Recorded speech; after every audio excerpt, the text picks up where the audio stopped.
44, Leonardo DiCaprio took the stand as a witness in a federal trial of a prominent 90s rap artist accused of funneling money from a Malaysian financier on Monday.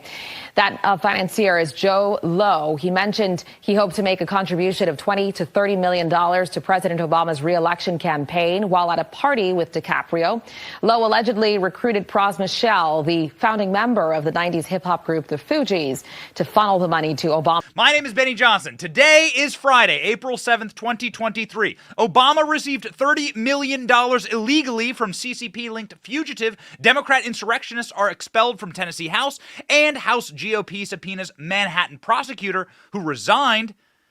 We'll see what they have to say about arresting Donald Trump. Mike Davis joins the show. My name is Benny Johnson, and this is The Benny Show. Ladies and gentlemen, turnabout is fair play, and oh, how the turntables turn. The Tennessee House expels 2 of 3 Democrat insurrectionists after gun control protests. Ladies and gentlemen, we are seeing a brand new Republican Party emerging. Thank God it is a Republican Party that enforces consequences and that enforces rules on both sides. So if it's good for the goose, it's good for the gander, as my grandfather used to say. And so multiple Democrat insurrectionists were kicked out of the Tennessee State House. They have been kicked out of their seats entirely, not just like slapped on the wrist, not just given like a couple mean tweets or memes, but literally kicked out of the House in Tennessee. This is spectacular news. I am very, very proud of the Tennessee Republicans. It is time for the left to begin to feel the same type of consequences for their side and their criminal activities. Thank God. Insurrectionists removed from the State House in Tennessee. Take it away. Here's the news. What began as a rally for gun control has now cut short the careers of 2 Tennessee state lawmakers. Democrat Representatives Justin Jones and Justin Pearson were expelled by Republicans who hold a supermajority in the Tennessee House after joining a protest on the floor of the state house last week. That came in the wake of the Covenant school shooting in Nashville, in which 6 people, including 3 9-year-old children, were killed. Joined by their colleague Gloria Johnson, Representatives Pearson and Jones used a bullhorn to join those gun control protesters. The lawmakers' actions broke House rules of decorum, and the 3 Democrats were called insurrectionists by the Republican House Speaker. And as a result of tonight's votes, Jones and Pearson are now former representatives. Johnson, who did not use the bullhorn, survived by 1 vote. Survived by 1 vote. Ladies and gentlemen, it is a wonderful thing to see a Republican Party with spine and a backbone. 1 vote. Now, we're hearing from my friend Jack Posobiec that this member was saved by a single member of the Republicans that might have been bought off, so we'll see what happened there. But ladies and gentlemen, this is a good thing. You should feel consequences for your actions. And when Democrats behave criminally or illegally, this is going to be the theme of the show today if you haven't already observed that, well, then there should also be consequences for them. I don't care if your last name is Obama, Clinton, or Biden. So it is very, very good that the people who staged a very violent insurrection at the Tennessee State House that had absolutely nothing to do with the mentally ill, depraved, degenerate ideology that took the lives of 6 Christians at a Christian school, a soft target in Tennessee, that these individuals who rushed down to the floor of the Tennessee House with bullhorns, intimidated other members, called for their violence, called for violence against them, and they created violence against them. Look at this footage. This is worse footage than anything you saw inside the Capitol on January 6th. Go.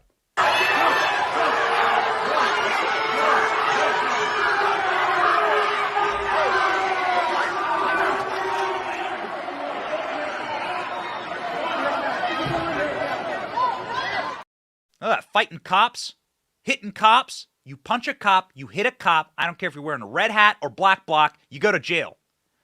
Ladies and gentlemen, these people are now feeling the consequences of their own actions. So the lawmakers are now speaking out. They were given an opportunity to speak out in their defense. It didn't go super great. Here's an example of how identity politics so warps the mind and how the woke mind virus really does infect and kill all of your brain cells. When I know for a fact this House has not been a place of debate for Democrats. This House has not been a place of debate for people who are transgender. This House has not been a place of debate for people who are LGBTQIA. This House has not been a place of debate for people who are already persecuted in our society. This House ain't even been a place of debate for people who wear beautiful dashikis in honor of their ancestors who made... Yes, that's true. I also wear a black t-shirt in honor of my ancestors who liked being comfortable. You see? And that's why you shouldn't expel me for trying to kill all of you, you see? So what they ended up doing is they took a bunch of feral, low information, Zoomers, Gen Zs, and then they absolutely stormed the State House. They stormed onto the floor with bullhorns, assuming that this was like a community college campus, cafeteria, and now they're getting kicked out. It's beautiful. That was Justin Jones speaking, and Rep. Pearson. They were both expelled days ago. On April 3rd, 2023, Tennessee House Speaker Cameron Sexton explained that the votes were not about peaceful protest. Rather, they suggested that the actions allegedly undertaken by Jones, Johnson, and Pearson broke several rules of decorum and procedure inside of the House floor. The Tennessean reported that Johnson, Jones, and Pearson allegedly used a bullhorn as they led protesters into the galleries. Several chants calling for gun reform. What's fascinating there is that that former member was calling for transgender voices to be heard on the floor of the Tennessee State House without a single thought or a single moment's pause to consider the fact that the person who slaughtered 6 Christians just a few weeks before Holy Week, just a few weeks before Good Friday, which is today, that individual targeted a church and targeted Christians. The woke mind virus does truly kill the mind, body, and soul. It also makes you think that you yourself are Jesus. So it is Good Friday today. I think we should pause for a moment and say that Good Friday is something that we, of course, celebrate. Today is the day that Christ died on the cross. It is the day that Christ gave the ultimate sacrifice for you. It is a holy day, and it is a moment for all Christians to stop, to pause, and to have solemn remembrance for God's sacrifice for you, understanding that there's nothing that you can ever do in order to earn God's salvation, that it is through grace alone and the pure love of Christ for you on the cross, which is where our salvation comes from. And that you, of course, will never, ever be able to scrape or claw your way into heaven. It is by grace alone. Of course, the sacrifice of Christ could never, ever be compared to anything that we have to deal with here in this present life. But that doesn't stop the Tennessee lawmakers, the ones who were expelled, the ones who led an insurrection, from claiming that they themselves are Jesus. In the most repulsive clip of the day that I will show you today, but it's worth seeing because it's worth noting what the other side thinks of themselves. We often tell you that they assume that they are God. Here is one of the kicked out insurrectionist Democrats from Tennessee claiming that he's just like Jesus. Friday, the government decided that my Savior Jesus, a man that was innocent of all crimes except fighting for the poor, fighting for the marginalized, fighting for the LGBTQ community, fighting for those who are single mothers, fighting for those who are ostracized, fighting for those pushed to the periphery. My Savior, my black Jesus, he was lynched by the government on Friday. And they thought that all hope had been lost. All the outside, it rained and it thundered and everybody said everything was over, and it was some black women who stood at the cross. Okay, enough of that. Blasphemous drivel from this imbecile calling himself Black Jesus? Bro, I'm not a judgmental man in the spiritual sense, right? Leave the judgments to God for someone's soul, but careful. A lot of lightning strikes these days. Man, dangerous territory to go into. Anyway, people have thought that they were God from the start, from the get. One of those people is clearly Barack Obama. Barack Obama campaigned on saying that he could raise and lower the oceans, that he would heal the planet if he was elected. So it's this kind of ideology that, frankly, we're fighting. And the more we talk about it, the more you dissect it, the more it really is spiritual. Matt Walsh on Twitter yesterday, he's somebody who lives in Tennessee, somebody who is raising his family in Tennessee. We're fans of Matt Walsh on this show. Can't say enough about Republican legislators in Tennessee who had the courage to withdraw, who had the courage and wherewithal, forgive me, I said withdraw, wherewithal to hold Democrats accountable for a change and force them to abide by the same rules as everyone else. Extremely rare that Republicans display this kind of toughness. The Democrats led a mob into the Capitol building and they tried to use the floor of the House as a staging ground for political demonstrations. They never imagined that Republicans would actually have the constitutional authority to expel them. They did, and it's awesome stuff. Yes, they should have expelled all three of them. But nonetheless, ladies and gentlemen, we will celebrate small victories here. The lawmaker, just to show you exactly how remorseful these individuals are, one of the other lawmakers that was expelled, these people are radicals, was expelled, says he's going to be back. He's going to be back. He's going to bring mob back into the state house. Okay, thus absolutely proving that what Republicans did here was the correct move. Democracy in Tennessee, and that we are on the path toward authoritarianism, to be quite honest. Will you run again? I have no idea, what are my next steps in terms of responding to this extreme measure, but I will continue to show up with the people and continue to demand action on common sense gun laws, because what we were saying was let us pass an assault weapons ban, let's take action, and they responded by assaulting democracy. So thank you all so much. Thank you, Representative Jones. I don't have any next steps, but I will continue. So, yep, I'm going to be back. I'm going to be back with a mob. We're coming for you. Got it, dude. Got it. So make sure that you are ready to criminally charge these individuals again. And remember, there are still people today on Good Friday, a day that we should always remember sacrifices, forgiveness, and care for our fellow man. Remember, there are January 6ers who are still awaiting trial. You're talking like 3 years. They've celebrated 3 birthdays in the D.C. gulag. And we're going to get there. We have a story today that's wild. 40-plus undercover informants for the FBI and the Metropolitan Police Department. My God. And they're putting people away for the rest of their lives, ruining them for doing a modicum, a scintilla of what these Democrat insurrectionists did inside of the Capitol, directly threatening lawmakers in Tennessee. Good for Republicans. More of it. My, oh my. What is that chasing me? It is the consequences of my own actions. Okay, ladies and gentlemen, here we go. The main event, the consequences of actions. What's going on with Barack Obama? Why could Barack Obama potentially find himself in prison or arrested by a spirited Republican district attorney? Well, what do we have here? A very interesting case, one that is somewhat complicated, as campaign finance violations tend to be.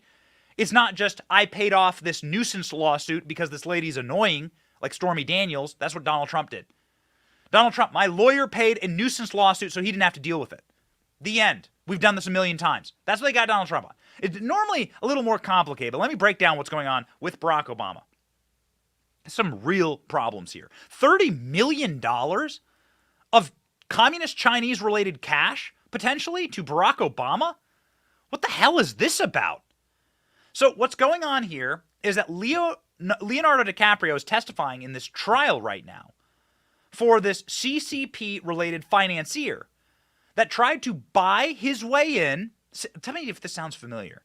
Just switch the name Obama with Biden. This sounds very familiar. Tried to buy his way in to our politics. And who were they giving money to? Well, Democrats, of course. Barack Obama's campaign, of course. Wanted to give $30 million of communist Chinese connected funds to Barack Obama and using an intermediary because it's illegal to do that in America. That's what this trial is about right now. This is an ongoing trial. This is huge stuff. Leonardo DiCaprio was one of this guy's friends. This is causing a lot of attention. Obviously, Leonardo DiCaprio takes the stand. People are going to bring attention to it. And here's what we're learning here. We're learning that Leonardo DiCaprio said that he knew about $20 to $30 million being funneled illegally to the Obama campaign. Leonardo DiCaprio testified yesterday. Whoa, that's a lot of money from a Malaysian businessman. This is, of course, illegal. Foreigners cannot fund presidential elections. This is against federal law and of course, it blows past the federal minimums or maximums. So there's like probably 200 to 400 different FEC violations here. This is absolutely crazy stuff. And again, they're going after Donald Trump for bookkeeping violations, essentially just copying and pasting the same bookkeeping violation. I mean, you're talking here like at scale buying presidential elections from the Communist Chinese Party. Oh, and by the way, they got away with it with Joe Biden. This is the one they might not have gotten away with. They got away with it with Joe Biden. Leo and Obama, go. Leonardo DiCaprio taking the witness stand yesterday, testifying in the money laundering case against former Fugees rapper Pras Michel. Michel is accused of helping to funnel millions of dollars to Barack Obama and his 2012 presidential election campaign. With the help of a Wolf of Wall Street financier and Malaysian billionaire Joe Low, DiCaprio, who is not accused of any wrongdoing in the case, told the courtroom Michel planned to donate up to $30 million to the Democrat Party. Mark, no wonder nobody's covering this and the Trump story is all over the place. Let's look over here, not over there. A little slight. Interesting. Interesting timing in all of this. Wouldn't be the first time that Barack Obama's had to pay hundreds of thousands of dollars in fines for illegal contributions. Check out this article. Obama campaign had to pay $375,000 in fines for omitting donors' names in 2008. President Obama campaign has agreed to pay $375,000, that is a hefty fine, to the Federal Election Commission, one of the largest penalties in history. The fine was imposed after an audit of the campaign's books showed that it failed to report identities of donors who gave large checks in the weeks before the election. Could those donors have potentially been foreign multimillionaires and billionaires from China? We're not sure. The document shows that the Obama campaign failed to disclose the identities of donors responsible for millions in contributions ahead of the election. The campaign also misrepresented $85 million in contributions. In addition, the Obama campaign kept $1.3 million in contributions that were above the legal maximum allowed for a federal campaign. Failing to return within 60 days of federal law, the campaign also kept $800,000 more in donations. I mean, look at this violation after violation after violation after violation. 2008 campaign was a record-breaking campaign.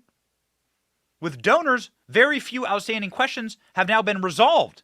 The FEC said this is the highest fine ever and that it includes 15 violations of law. What? So you have Barack Obama, a winning presidential campaign, Donald Trump, a winning presidential campaign. Donald Trump did the legal thing in 2016. Donald Trump has no campaign violations in 2016. They had to manufacture one. Barack Obama has 15 hundreds of thousands of dollars worth of fines, millions of dollars worth of unaccounted for money, and nothing. Looks like a district attorney might want to look into this before potentially Michelle Obama runs for president, which is certainly what they're cooking up right now. Tucker Carlson has more on that. You might mistake what Michelle Obama is doing right now for the beginnings of a presidential campaign. So first, you have a manufactured white racism panic. That's a clue. But the clincher is menopause. Unlike every other woman over 50 in all human history, Michelle Obama, we're sad to tell you, has menopause. It's not clear where she caught it. Maybe there was an outbreak in Edgartown. But it's bad. At one point, Michelle Obama gained up to 6 pounds. You don't know how much she suffered. Let's put it this way. Baton Death March survivors, she laughs at you. You can't fathom her pain. Watch her talk about it on TV. I am still physically active, and my goal now, instead of having Michelle Obama arms, I just want to keep moving. Just keep moving. If I can walk, move, I don't have to run, I don't have to beat everyone. So I've had to change the way I see myself in my health space. I never used to weigh myself. I'm not trying to stick to numbers, but when you're in menopause, you have this slow creep. You have this slow creep. And no, she's not talking about Joe Biden here, who is technically one of the slowest creeps in America. She's talking about her own thighs. Now, why is Michelle Obama telling you about her menopausal thighs on a TV show? Possibly because she's a crazed narcissist who thinks her own thighs are interesting to you. And that's, of course, true. But there may be other reasons. Oh, man. I'm watching that. I watched the clips along with you, right? So while we're playing a clip, I'm sitting here, I'm staring, we're watching, I'm looking at the comment section. Best all-time Tucker line ever there. Am I wrong? No, she's not talking about a slow creep, Joe Biden, who is the slowest creep we got. Talking about her own thighs. Whew. Oh, Tucker. Spicy. Man, and it gets spicier and spicier. Speaking of thighs, I do not want to talk about Hillary Clinton. Was fined by the FEC over the DNC and Trump-related dossier research. Check this out from CNN. Oh man, you can taste the tears as they're writing this. CNN's writing this. It's crying. It's into the laptop. You can't even use the laptop. There's so much salt in it. Federal election regulators fined Hillary Clinton 2016 presidential campaign Democratic committee members hundreds of thousands of dollars. For what? For not disclosing the money they spent on opposition research that led to the Trump-Russia dossier. Oh, okay. So Hillary Clinton can spend millions of dollars, if you go through the books, which we have, spent millions of dollars on a fake document that said that Trump peed on prostitutes in Moscow, among others, rubber mattresses and everything. Yeah, got it. Very believable. Super believable. Let me tell you, somebody who's seen Donald Trump in private, the guy is he's a clean person. He's a very clean, very fastidious individual. The Hillary Clinton campaign spent more than $1 million, reading to you here from the article, on the law firm that hired the research company, Fusion GPS, that hired Christopher Steele to dig up dirt on Donald Trump, meaning make up Donald Trump stories that led to the Mueller investigation, that led to a pox on Donald Trump's first term, that led to a black cloud over an investigation that was all a sham, that caused his attorney general to recuse himself because he once had a sip of Russian vodka or something. Maybe Hillary Clinton should be investigated. And that's exactly what Ted Cruz is saying. Check it out.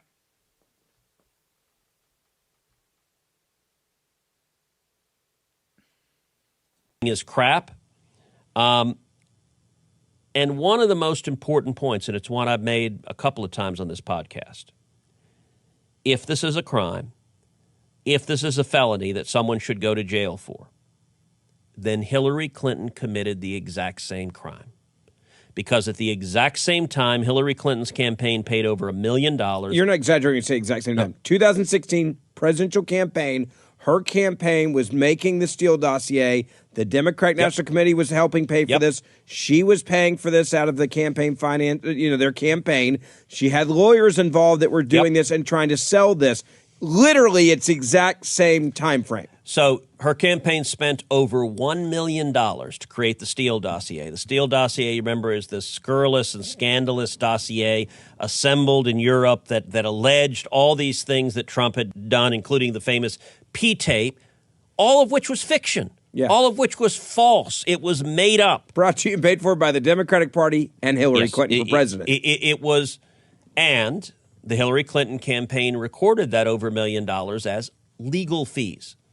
So if recording something as legal fees that is not legal fees in the context of a presidential campaign is criminal in Manhattan, then Hillary Clinton, a resident of New York, committed the same crime at the exact same time, 2016, in the exact same place. So much like the consequences inside of the Tennessee State House, again, remember, these are just little ripples. This is a pebble thrown into a pond that is going to have a large effect on the Republican base. Because what we are now going to expect is that Republicans are going to start standing up for us. Then when there is open criminality and when there is open double standards in our politics, that we're going to push back. For instance, the FEC yesterday, this should be international news. This should be the #1 story in the world. The FEC yesterday said that Trump Stormy Daniels case is not a campaign finance violation. I cannot emphasize it enough. Our in-house attorney, Mike Davis, who is excellent on this issue, will be joining us soon to talk about it. But we cannot state enough that the FEC director, the commissioner, James E. Traynor, trust me, this guy ain't wearing a MAGA hat to work every day. This guy is saying it is not a campaign violation. It's not a reporting violation of any kind. This is trying to stretch the law to make it look like a violation, he added, about District Attorney Alvin Bragg, a guy who's a member of his own party. It's really trying to fit a square peg into a round hole. Whoa. Okay, so this is this is now blown open. The case against Trump. These people are humiliating themselves. The people who are behind it are now going to be getting themselves into some huge trouble. Republican investigators in the House, Jim Jordan namely, has subpoenaed the Manhattan prosecutor who essentially wrote the book on this, okay? So there's a Manhattan prosecutor, a TDS deranged, infantile, real low testosterone individual named Mike Pomerantz. And this guy resigned because they wouldn't go after Trump. And what did he end up doing? He ended up writing a book about it. He wrote a book. Classic, right? Talking about liberal privilege. Classic. You're going to write a book about it. So he wrote a book. He outlined how they would go after Trump. And then, what do you know? They go after Trump and they do the exact same thing he said to do in the book. So this guy's going to get subpoenaed by Congress to testify under oath. It's going to be pretty sweet. We look forward to the pressure being applied in an equal and opposite direction. Go. Excuse me. I thought congressional oversight was made just for things like this. Am I wrong? Oh, absolutely. And it is a constitutional duty inherent in our Constitution. Pomerantz writes this book amazingly, openly admitting that they targeted Donald Trump because of his politics, and he vented openly how much he hated Donald Trump. And he had to be, quote unquote, stopped because, he writes this, Trump posed a real danger to the country and the ideals that mattered to me. In other words, it's very personal with Pomerantz and Bragg. We hate the guy. We don't like his ideas, his views. So we're going to target him specifically. Don't worry about a crime. We'll scour the books. We'll find some offense to pin on him. We don't really know what it is yet. He hasn't decided. And that simply underscores the folly of the case against Donald Trump. I mean, it's hard that you even have to waste your breath on this issue. Again, it's impossible to explain how much chicken wire, duct tape, and dental floss is being used to put this entire legal theory together. Our favorite legal scholar will be joining us in a moment to absolutely obliterate this issue, fresh off the heels of the best CNN interview I've ever seen. Mike Davis was just on CNN, and it was a flamethrower. But you would assume here that if this is all predicated on hush money payments to someone you had an affair with, that affair was real.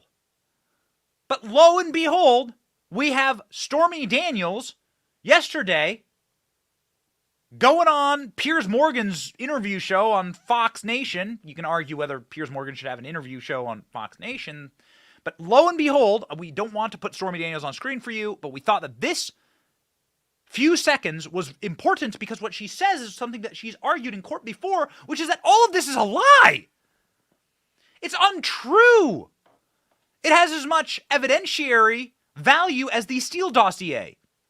Here's Stormy Daniels saying none of this actually happened. This interview aired yesterday. We've read this many times. We've shown it to you many times. 2018 letter in which she denied having an affair with Donald Trump. And she signed her name to it. Take a look. Right. So people point to the contents of this letter and they say, well, what changed? I mean, you couldn't have been more categoric in saying... I was still under the NDA. Michael Cohen wrote that and had me sign it, and I didn't want to, which is why I signed my name wrong right before I went on Kimmel and pointed it out. How did you sign your name? It doesn't look like my signature. Oh, I see. Yeah. But you were still under the NDA, so you felt that obliged to do this. I was told if I didn't, they'd sue me for the $20 million or whatever it was.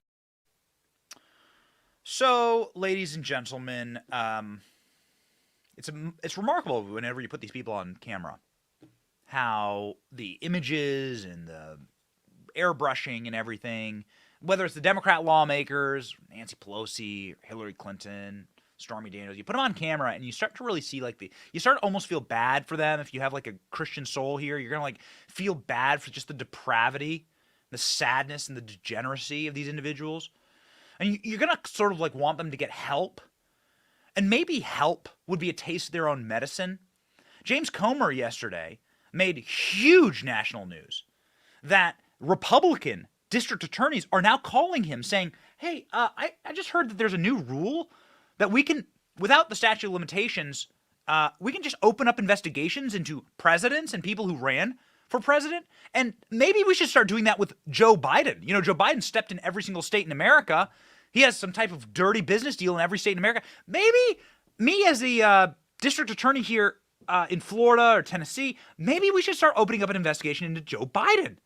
And James Comer announced that he is now working with Republican district attorneys to start going after the Bidens on civil suits inside of their states. Oh, it's glorious. How the turntables turn. Do you want to see it? Watch my boy Comer. Alvin Bragg doesn't even know where his funding comes from, but he gets federal funding. And that's where it falls into the jurisdiction of the House Oversight Committee. The weaponization of his office is how it falls into both the Judiciary Committee and the Select Committee on the weaponization of the Department of Justice. So we're not going to stop on this. Nothing changed. We believe that he's overstepped. And I'll tell you one of the things that I don't think's been picked up a lot that's going to be a problem. And I had two calls yesterday, one from a county attorney in Kentucky and one from a county attorney in Tennessee. They were Republican, obviously. Both states are heavily Republican. They want to know if there are ways they can go after the Bidens now. And they've opened up a can of worms. They've set precedents now that we can't go back on. And now we're going to see a judicial system that's already bogged down with doing what they're supposed to do, and that's going after real criminals, people that are committing real crimes, burglaries, rape, robberies, things like that. And now you're going to start seeing ambitious political people like Alvin Bragg try to make a name for themselves and go after big pie-in-the-sky federal cases. Okay, right. And it's just not a good path that we need to go forward on in our judiciary. So James Comer is there saying multiple district attorneys have been in contact with my office to go after the Bidens. Now, we've put it up almost every single show. The Marco Polo report is such a comprehensive, thorough legal analysis of Hunter Biden's laptop. And it goes line by line and denotes hundreds of federal violations and crimes inside of the Hunter Biden laptop alone. That's what we know about. That's publicly available data. So you can see this document, and I encourage you to check it out personally. And I cannot emphasize enough how important this work is as a roadmap for how to investigate the Bidens.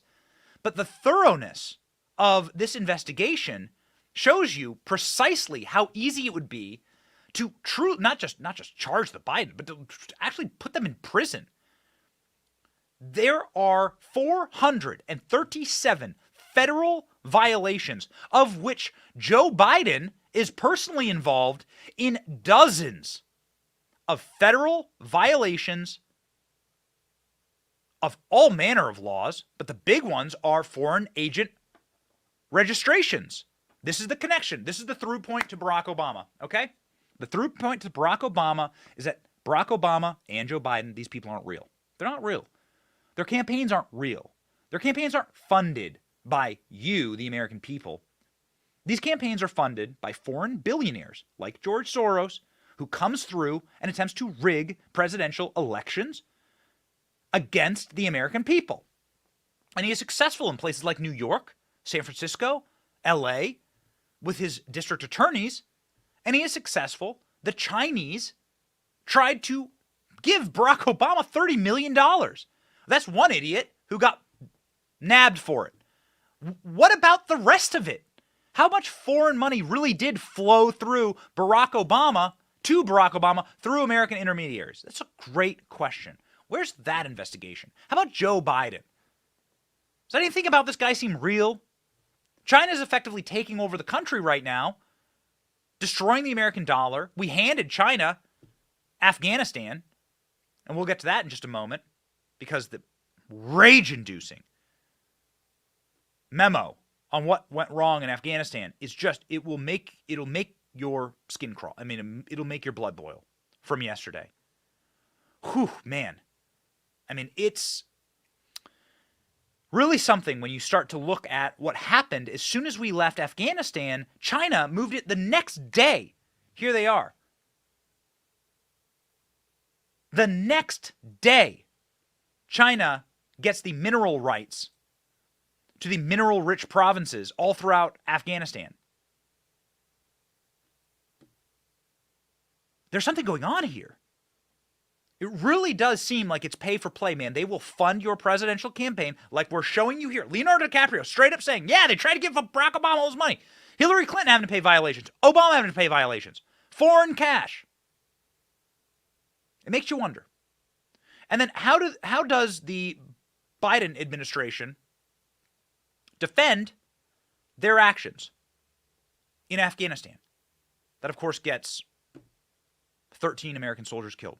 Well, yesterday, knowing that it was a high holiday, knowing that there was going to be a blackout in a news cycle, they marched out greasy little spokesperson, John Kirby, to give essentially a lie after lie after lie press conference, resulting in an absolutely jaw-dropping interaction with Peter Doocy, one of our favorites. Peter Doocy saying, people were dying, falling off planes.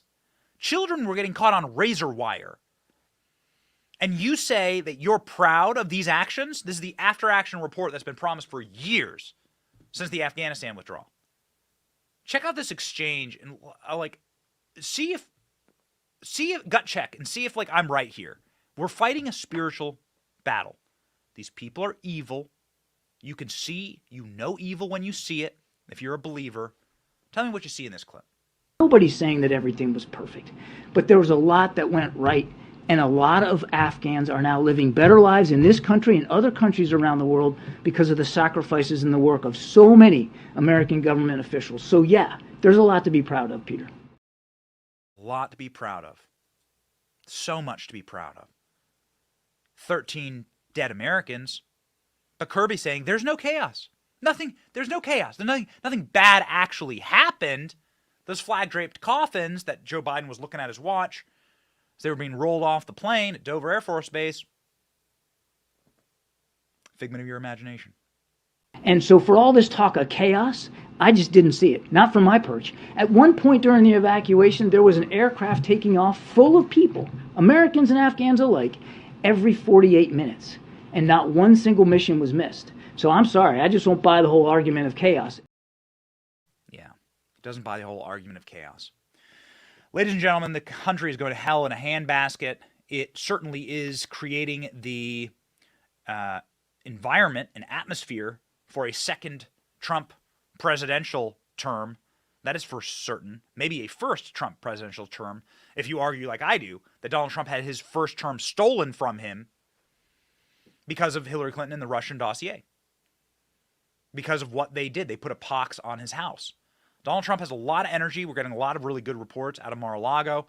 Obviously, he's breaking fundraising records right now and is 30 points up in the polls.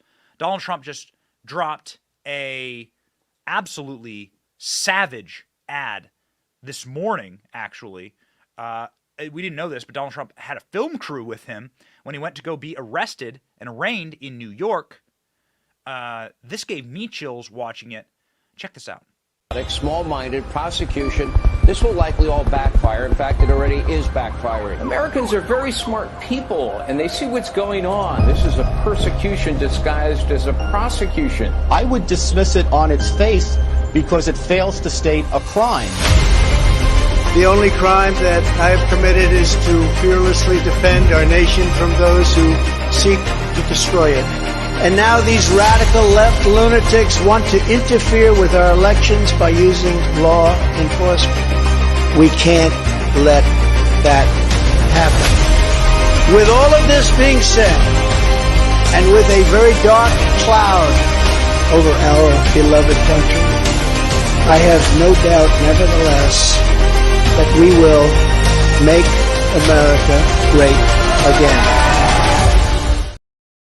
Boom. Shaka laka. This is great. Like this great scene in the in that ad. It's like an image with Trump walking in. See if you can get me that image of Trump walking into the courthouse. Well, I had no idea he had like a professional film crew with him filming this. We've said it looks like a scene out of a Batman movie at Gotham, going after the good politician. And sure enough, man, this is chilling stuff. Chilling should be what feeling that libs get when they look at polling like this. This from Breitbart News. Plurality of Americans say Donald Trump cannot get a fair trial in New York. A plurality of Americans believe that Donald Trump would receive an unfair trial in New York following grand jury indictment of the 45th president. YouGov Economist poll published on Thursday asking respondents, do you think that Donald Trump can get a fair trial in New York? Of the U.S. adults sampled, 40% said Trump cannot get a fair trial in New York. That's the plurality. Of course, let's see here. A plurality of independents concur with Republicans that it was a witch hunt and illegitimate. Yikes. Okay. Well, ladies and gentlemen, illegitimate and witch hunt, and then you get images like this one. You got that one? One from the one from Trump? No, we don't. Okay. All right. Ladies and gentlemen, we have a... There you go. There's your shot. Defiant Donald Trump. A man who may, well, appoint as his interim attorney general the great Mike Davis. Mike Davis, who is our in-house lawyer, has been doing just one hell of a cable news tour. Mike Davis did his debut on CNN yesterday and went on Pamela Brown's show and just, I mean, I'm telling you, just took the business to CNN. One of the greatest screenshots in the history of cable news is the host going like this. Like, who the hell did we book? What have we done? It's incredible. Check out this clip. As you well know, the former president has a fervent, devout group of followers. You know that. Well, I mean, are these the same followers who tried to kill Justice Kavanaugh in his home? Okay, I mean, we're focusing ridiculous. on this topic. We're focusing on this topic. But how much of this has to do with trying to get the judge off of this case, in your view? Well, I mean, if the judge has the appearance of bias, which it looks like he does, he donated to Joe Biden's campaign, he should get off this case. And this judge has a history with President Trump in prior cases. So maybe that's what President Trump is referring to. Joining us now, ladies and gentlemen, the great Mike Davis.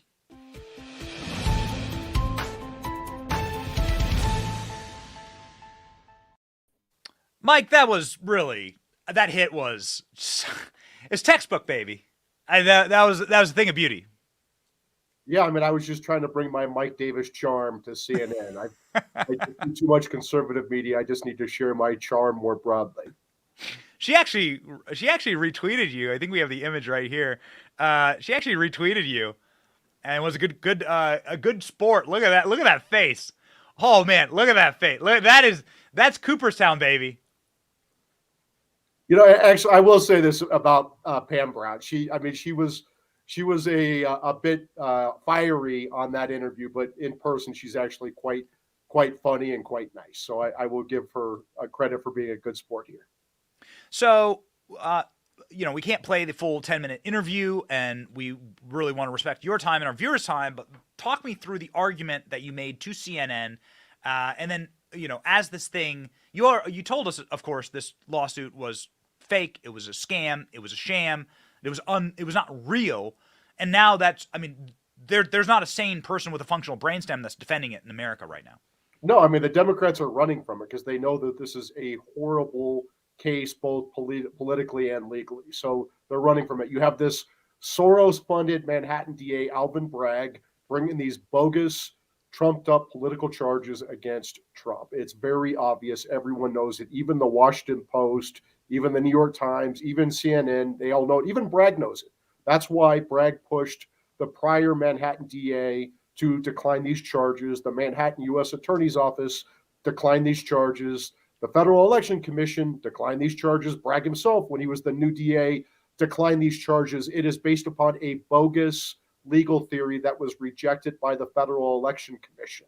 It's rejected by current commissioners on the Federal Election Commission. It is a joke of a legal theory. And it wasn't until Mark Pomerantz and other Trump-deranged prosecutors resigned in protest from Bragg's office and went on a book tour and a media tour, unethically, I would argue, that Bragg was taking heat from the left. So back in December, Bragg colluded with the Biden Justice Department and hired Matthew Colangelo in the number 3's office in the Biden Justice Department, a very senior political appointee in the Biden Justice Department, 7 years at the NAACP,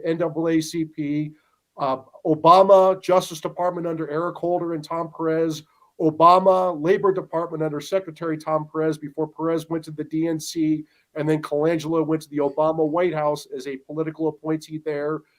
This Colangelo had this made-up job in the New York Attorney General's office to get Trump for 4 years. He sued Trump many times, sued the Trump administration, and investigated everything Trump was doing, and then he got recruited to go on the parachute team to be the acting associate attorney general for Biden, the number 3. And in this job, when Vanita Gupta, this left-wing radical, was confirmed and became the associate attorney general, Matthew Colangelo was Vanita's number 2. So the number 2 to the number 3. This is the office that sicked the Justice Department, including the FBI, after Christians praying outside of abortion clinics while giving amnesty to abortion industry paid activists terrorizing Catholic churches, crisis pregnancy centers, and Supreme Court justices and their families and their homes. Bragg is clearly colluding with the Biden Justice Department, clearly colluding with Biden. Biden sent Matthew Colangelo to Alvin Bragg's office to take out Trump. So is turnabout fair play here? Obviously, Mike, you've been on a terror tweeting that your reign of terror will be something glorious. You actually clapped back at James Comey, I think, recently. But the entire show's been about James Comey. Yes, James Comer, and the Republican side, not to be mistaken, of course, is saying that Republican DAs are now giving him phone calls. Apparently, they watched the show or they're listening to you, and they're saying, hey, maybe you should give us some of this evidence against the Biden crime family. Your take. Absolutely. These Republican state attorneys general, Republican DAs, Republican prosecutors around the country absolutely need to start indicting Democrats, including Joe Biden, Hunter Biden, James Biden, the Biden crime family. If they step foot in any of their jurisdictions, or if they transacted any of their illegal transactions in any of their jurisdictions, they need to indict immediately. Because you know what? These are real crimes, and they're going after Trump for bogus crimes. And in order to stop this weaponization of the justice system by Democrats, led by Biden, we need to give them a healthy dose of their own medicine. Yeah. So we've detailed how Hillary Clinton had to pay fines for FEC violations, how Barack Obama had dozens of FEC violations, real ones though, right? Foreign cash, mislabeling and hiding things. Would you be able to go back and retroactively open up these cases? I mean, these are things that were real, actual violations. They had to pay for it, right? The FEC, not a MAGA organization, they had to pay them. Would you be able to go back and retroactively hit these campaigns or these politicians? Is that the new rule? Absolutely. Remember in 2000, so we're looking at 2 presidential campaigns in New York in 2016, Hillary's and Trump's, right? And in 2016, this Bragg's going after Trump for paying off a nuisance claim to Stormy Daniels to make her go away. He used personal funds to do this. I don't know on how that could possibly be a campaign finance violation. Neither does the FEC, neither does the U.S. Attorney's Office in Manhattan, neither did the Manhattan DA's office before Bragg got there. Neither did Bragg until he brought in this Matthew Colangelo from the Biden Justice Department. Contrast that with Hillary Clinton, who used campaign funds in 2016 to illegally cook up, pay for, with Perkins Coie, the Steele dossier, the Russian collusion hoax to interfere with a presidential election. What she did is clearly a crime. Why isn't Bragg looking at Hillary Clinton? We all know why, because this is a politicized and weaponized justice system we have in America. So Republican AGs, Republican DAs, Republican prosecutors need to get creative. And I'm very happy. I've been a constant pain in Jim Jordan's butt over the last couple of years because I don't agree with him at all on the big tech fight. I was a pain in his butt a month ago because I thought he was getting off to a rocky start on his oversight, including the Judiciary Committee and the Weaponization Committee. He's really starting to turn the ship. And I strongly applaud Jim Jordan for issuing subpoenas and doing oversight over the Manhattan DA's office. He needs to also subpoena Matthew Colangelo and all of Matthew Colangelo's communications.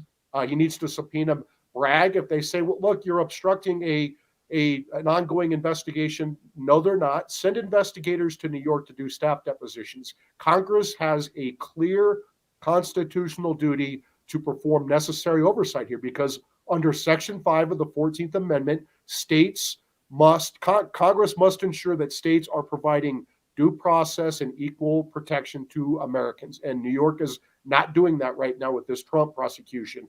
Bragg's office, the Manhattan DA's office, takes federal funds, and they're using those federal funds to get Trump instead of prosecuting rapists and murderers and carjackers and all the other mayhem that's going on in New York. You also have the fact that Bragg is illegally contorting federal election law to bootstrap federal election law onto, at best, what are misdemeanors that with the statute of limitations that expired in 2018 to get Trump. They're unethically colluding with the Biden Justice Department, and they are maliciously prosecuting a presidential candidate, unprecedented first-time prosecution of a former president, and they're doing this to interfere in the election.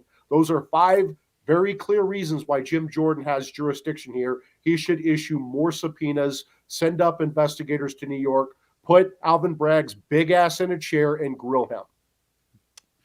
So I suppose, since you brought up the Fifth Amendment, I would like to ask about the Sixth Amendment. A lot of people are saying that this has violated Donald Trump's Sixth Amendment rights to know what you're even being charged with. Do you concur?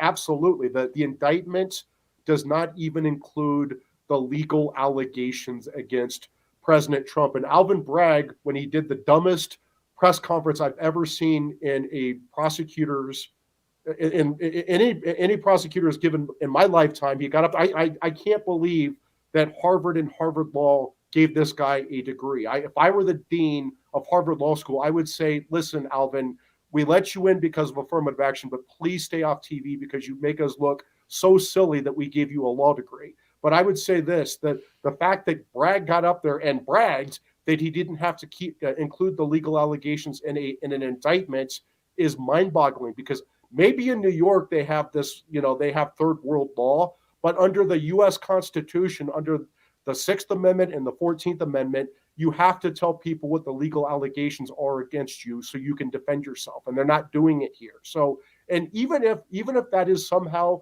New York law that he doesn't have to include the legal allegations in the indictment, why would Bragg not do it anyway? Why would he not have an airtight case? Why would he not dot his I's, cross his T's when you are bringing for the first time in American history an indictment against a former president who's running for president again? Why would you not have the most rock solid case possible? It shows that Bragg is a total clown. He's dumb and he has horrible judgment. And he's a partisan hack. But you know what?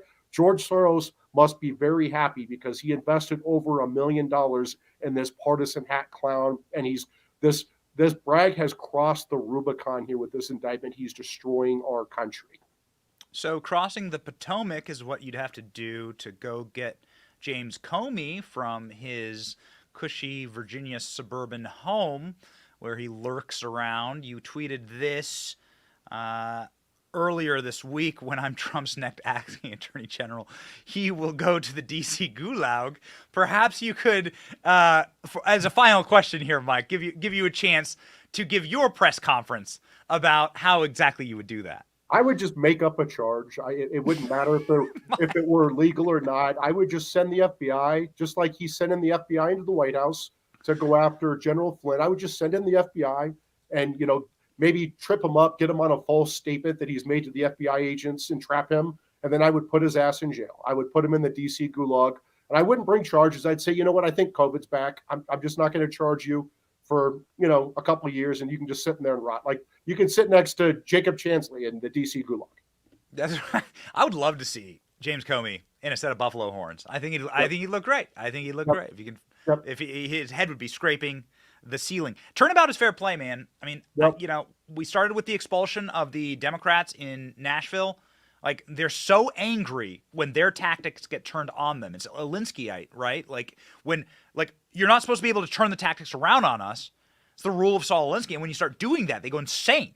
Remember, it's the dead chicken strategy that we've talked about, Ben. You have to give them a healthy dose of their own medicine. And I can't get confirmed, this. I'd get one Senate confirmation vote. Chuck Grassley, my former boss, our home state senator, it would be a charity vote. It would destroy his 60-year political career. So I'm going to go in as the acting attorney general. I will have a 3-week reign of terror. I will go after Democrats. I promise you, America, I will go after Democrats. Just like Alvin Bragg campaigned on the fact he's going to get Trump, I'm campaigning on the fact I'm going to put Democrats in the D.C. gulag. I will get chased out of town in 3 weeks, but I will fire and imprison so many people in 3 weeks. It will be glorious. It really, 2 points, and I know you agree with me here. It is Good Friday. People are saying that's not Christian. Well, neither is politics, okay? Like, Christ came here for something spiritual, not the political. Politics is a war zone. Stop it with this better angels in politics. This is a bloody, dangerous, dirty business, and you need men to go about this business. You need people with iron spines and big brass balls. Yeah, I am tired of the Republicans being the string orchestra on the Titanic. Our country is going down. I don't want to look majestic going down. I'm going to fight. I'm going to win. You are very, very majestic, Mike. And you know what? Nuclear deterrence is what kept us out of a war with Russia. That's for right. 70 odd years. So it works. Actually, it works. That's right. Be scary. Democrats in jail. Mike, you are one of the scariest, and we love that you're on our side, baby. Thank you, Mike. Appreciate you. Happy Good Friday. Thank you, Ben. Happy Easter.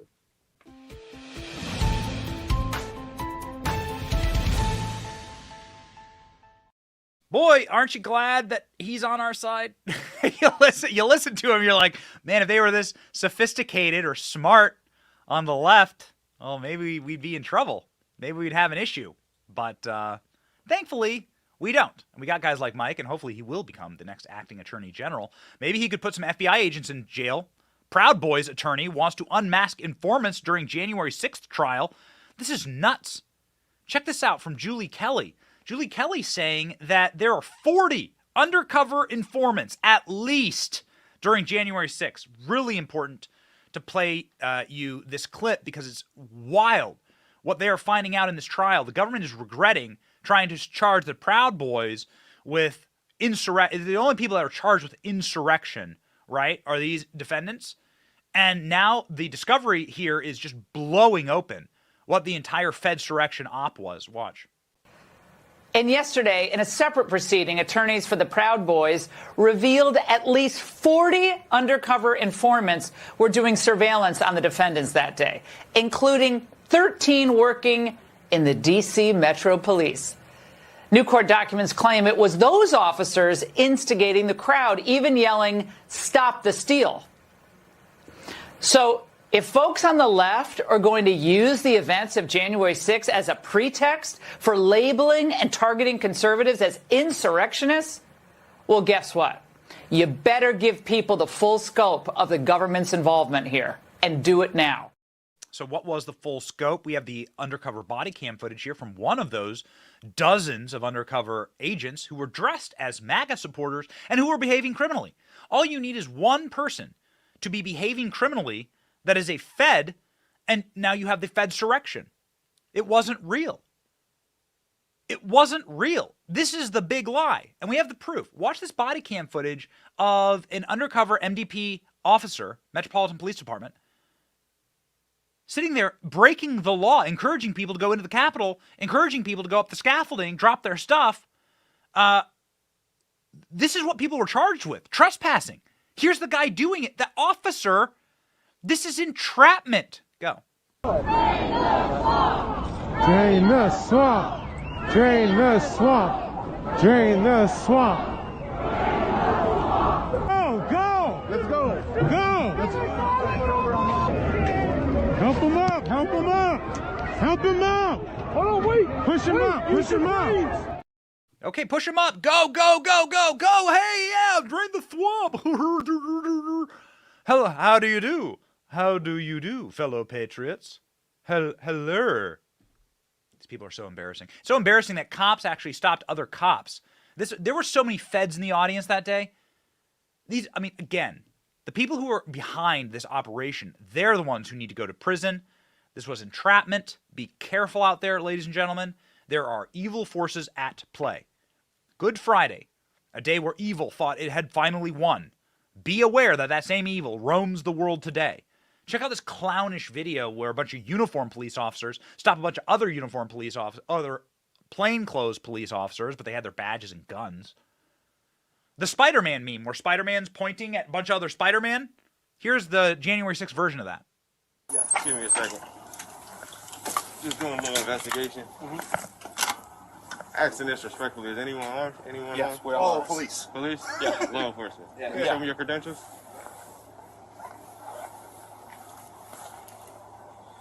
Okay. Appreciate it. Appreciate it. Look at these guys wearing tactical gear, wearing Digicam, wearing MAGA hats. Oh, you're co-author. Are you armed? Yep, I'm armed. It was not, baby. It was not. The FBI needs to answer questions about this. The FBI was asked questions about this from the great former prosecutor, now member of Congress, Clay Higgins from Louisiana. Tell me if you can see the problem in Christopher Wray's answer here. Does the FBI have confidential human sources? Did the FBI have confidential human sources embedded within the January 6th protesters on January 6th of 2021? Well, Congressman, as I'm sure you can appreciate, I have to be very careful about what I can say about when. Even now, because that's what you told us 2 years ago. May I finish? About when we do and do not, and where we have and have not used confidential human sources. But to the extent that there's a suggestion, for example, that the FBI's confidential human sources or FBI employees in some way instigated or orchestrated January 6th, that's categorically false. Did you have confidential human sources dressed as Trump supporters inside the Capitol on January the 6th prior to the doors being open? Again, I had to be very careful. It should be a no. Can you not tell the American people, no, we did not have confidential human sources dressed as Trump supporters positioned inside the Capitol? Gentleman's time has expired. You should not read anything into my decision not to share information. Director Wray, confidential human gentleman's time has expired. I love it how Benny Thompson, a disgrace, the name Benny, and he spells it wrong. He spells it like a little teenage girl with an I on the end with a heart squiggled in there and with a gel pen. No, I love how Benny Thompson rushes in to save Christopher Wray. Hey, stop talking. Frauds. Should be a no. Should be no. We didn't have anyone dressed as Trump supporters. But he knew he'd be lying. He'd be perjuring himself before Congress because now we have the footage of undercover confidential human sources behaving criminally that day. Fedsurrection, ladies and gentlemen. Fedsurrection. So staging a Fedsurrection against little grannies who have 25-cent American flags was what the FBI was concerned with, and not in stopping mass shooters, of course, who were on FBI wanted lists. We know that for multiple mass shooters. There's like a news cycle that happens time and time again where was the guy on the FBI's most wanted list? Yup, that happens 3 days after they get him, after they commit some type of atrocity. Thank God another transgender shooter would-be shooter, I should say accurately here, was arrested yesterday, targeting Donald Trump. In case you're wondering if this rhetoric has very horrifying potential consequences. Trans male arrested for planning Colorado school shooting. Another church was also targeted by this potential shooter, whose name is William Whitworth. Also goes by Lily. Lily is 19 years old, and Lily lives in Colorado Springs. And William Whitworth was planning on shooting up schools and churches. In case you're wondering if we have a mental illness problem in this country masquerading, ladies and gentlemen, as a gun problem, that's what's going on. There are people who are taking advantage of these mentally ill individuals with sickening ideologies. Look at this list down here at the bottom of the article. You can see the list essentially lionizes other mass shooters and then is against cops and against Donald Trump. So let me ask you, what side of the political spectrum you think this person is? This monster. Villain.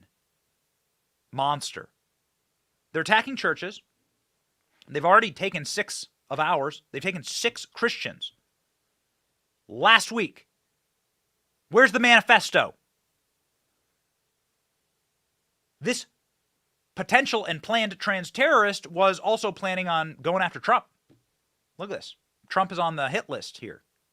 Donald Trump, con man. Con man. Maybe that's a typo. Maybe he misgendered Donald Trump. Well, now you'd actually get some coverage here in the mainstream media if they misgender Donald Trump. Well, then that's actually a crime. Ladies and gentlemen, there is a spiritual problem in America. They try and bundle it up and say that it's firearms. A firearm has never killed anyone. Let me repeat myself. A firearm's never killed anyone. Human beings kill each other, including the first couple human beings on the planet, Cain and Abel. I'm a Bible-believing Christian. I believe, of course, in biological gender and realities, and I believe that also there's darkness and blackness in the human soul. Now we need to address the spiritual problem, that we are misdiagnosing this issue with America.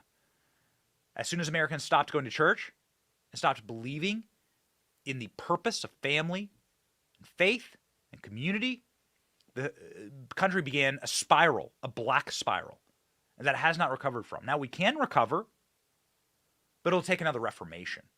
It'll take a spiritual revival. It'll take a Jesus revolution in this country. A friend of the show and a woman who is a champion swimmer was assaulted by transgender activists yesterday trying to give a speech in San Francisco. Riley Gaines, you may know her. She was speaking at San Francisco State University. Very brave of her to do that. She competed for Kentucky, the University of Kentucky. And she faced off with controversial trans swimmer Leah Thomas, who's a biological man. So, now Riley is going out and advocating for women in sports and saying, yeah, this is wrong for men to compete against women in sports. You're destroying our sports. Well, what ended up happening? Well, they attacked her. This time, not in the pool, not in the competitive sports arena, which is where she was also attacked. Ladies and gentlemen, she was actually now physically attacked yesterday. Here's some of the footage. It's horrifying. Trans rights are human rights! Trans rights are human rights! Yeah, you fucking transphobic bitch! I fucking see it! Trans rights it's just me. I'm good, I'm coming. You got me, I'm good. Trans rights are human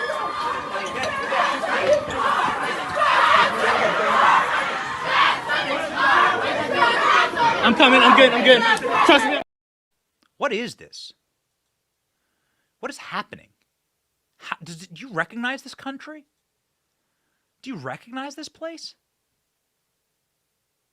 After her speech, angry activists crowded the exit hallway demanding money for her safe return. They took her hostage. These people are terrorists. They're like ISIS. When Gaines made her way to the exit, she was met with loud chants and raucous mob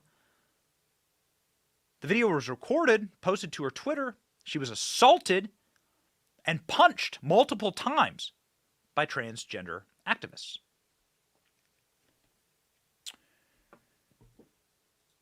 Ladies and gentlemen, what Riley Gaines was saying there was simply generational truth about biological realities believed by Christians and really all faiths, Muslim, Hindu, Judaism.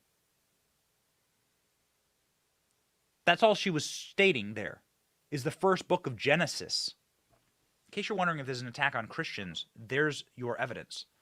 This is an attack on Christianity. This is this radical gender ideology. This is all designed. It is designed, created in a laboratory to attack the Christian church. Karl Marx said it best, you got to get rid of the family, you got to get rid of the Christian church. Said it best. Like he just distilled it down in the Communist Manifesto. Very simply, first chapter. Get rid of the family, get rid of the church.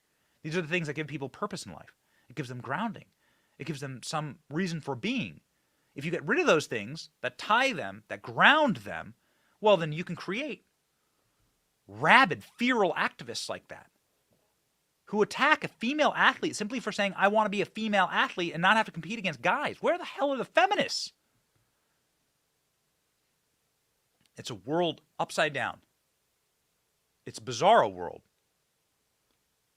It's a world that's taking advantage of lost individuals like the would-be trans mass shooter or the actual trans mass shooter who, like, on some level of your heart, you sort of have, like, you know that person was abandoned by their parents, like, not given an upbringing with foundational truths, religious foundational truths, and they just get warped by the demonic and blackened activity, and it's an old Paul Harvey line that's famous about what would the devil do. I can't paraphrase it. I can paraphrase it. I can't quote it line and verse, but Paul Harvey, man, talking about what the devil would do today, the number one thing he'd do is convince you he's not real. They try and convince you that demonic presences do not exist, that blackness doesn't exist. And they try and take spirituality out of it. And therefore, Satan would believe he has the victory. Just like on this day, we don't know for sure, but in the Christian tradition on this day, 2,000 plus years ago, when Christ was crucified, where Satan and evil thought they had won a victory, thought they had killed God incarnate. They knew that Jesus was God. Satan knew Jesus was God. Satan tempted Jesus in some of his first days as an adult and in his ministry. Satan knew of Christ. Satan often taunted Christ throughout his life, sent challenges to Christ. Satan knew that Christ was God. Jesus Christ was God. And then Christ was killed on the cross, 3 p.m. on this day, as the Christian traditions say, and as I believe. And at that moment, blackness overtook the earth. The Bible says that the world actually turned black. The skies turned dark in the middle of the day, 3 o'clock. High sun, blackened sky. It was like night. There was an earthquake. The temple shook, was essentially broken in two. And Satan had victory. Christ's descent into hell.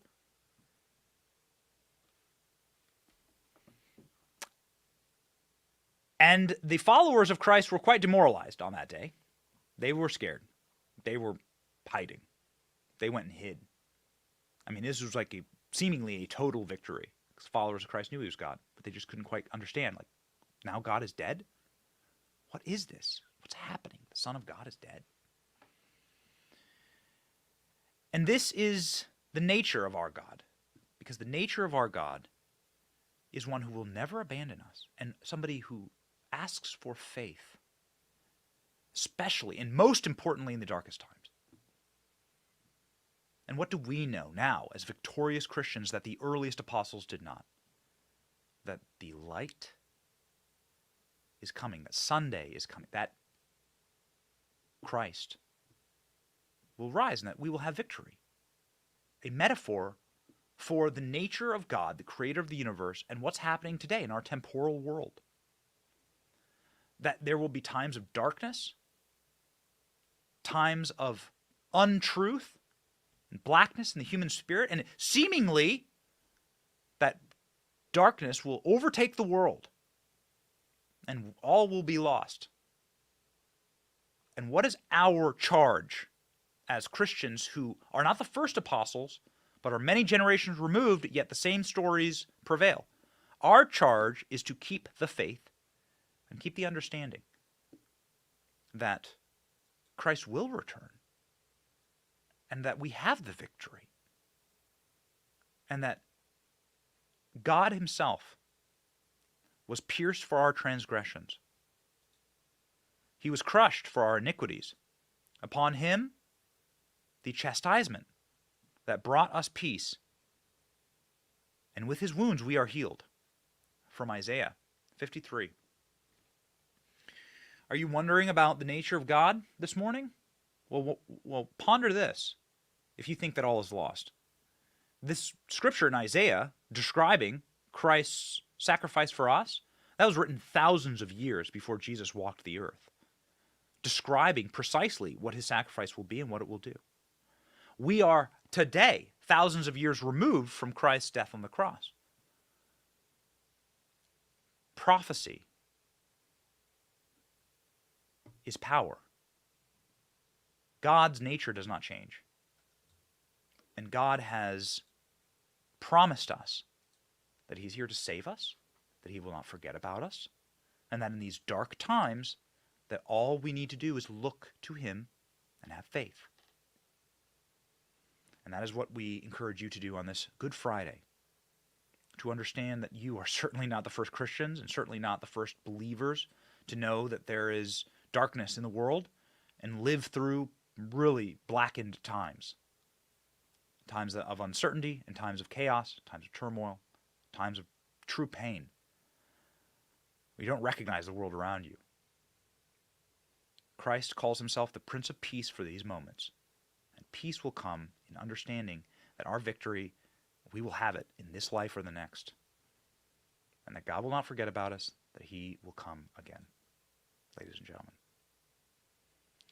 keep that in your heart and in your spirit as you align yourself correctly and structure your life correctly, God, family, country.